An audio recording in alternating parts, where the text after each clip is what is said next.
ำอีกของนึงแล้วมีแต่นั้นมันท่านมาเนี่ยไม่ได้ทำอะไรใช่ไหมมันท่านทิ้งก็ตายไปก็ไม่มีใครแบบลูกเขาก็ไม่ถามต่อแล้วเขาก็มันไม่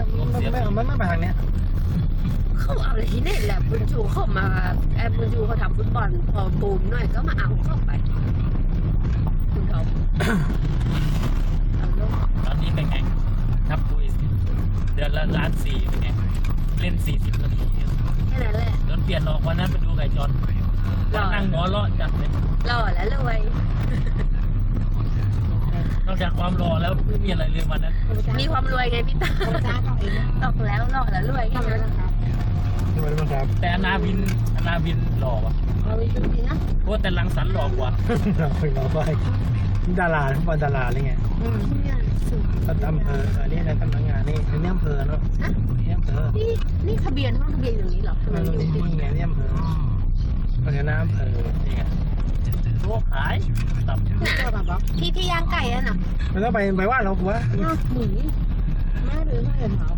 ไม่ใช่เท้าน่ะเนี่ยเหรอร้านเนี่ยเหรอดาลิงนี่แหละเอาเขาขายโอเคซื้อได้เหรอยังไม่ซื้อตอนนี้ก็ซื้อเลยปะซื้อเลยถ้าซื้อเลยก็ไม่ซื้อจะซื้อเท่าไหร่เรามันกลับมาตั้งไว้ดีนะมั้งโอ้จะไปไว้ว่านนี่ก็ปุ้ยเอาไงล่ะแล้วก็ตลาดไปว่านมันนานนะมันอยู่เถินนู่นเลยนะถ้าซื้อไปเลยมันจะจืดไปแล้วจะไปหาซื้อผักให้แม่ก็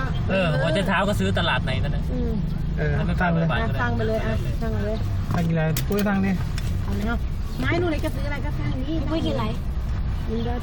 ปุ้ยกินอะไรลงไว้ด้วยกันปุ้ยลงไปดิตั้งดิปุ้ยตาเอาลูกไปวิ่งเล่นกันจับวิ่งเล่นเหมือนแลจะไกล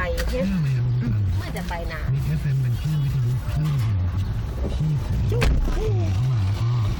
มีพิซซ่าเลยพิซซ่าไป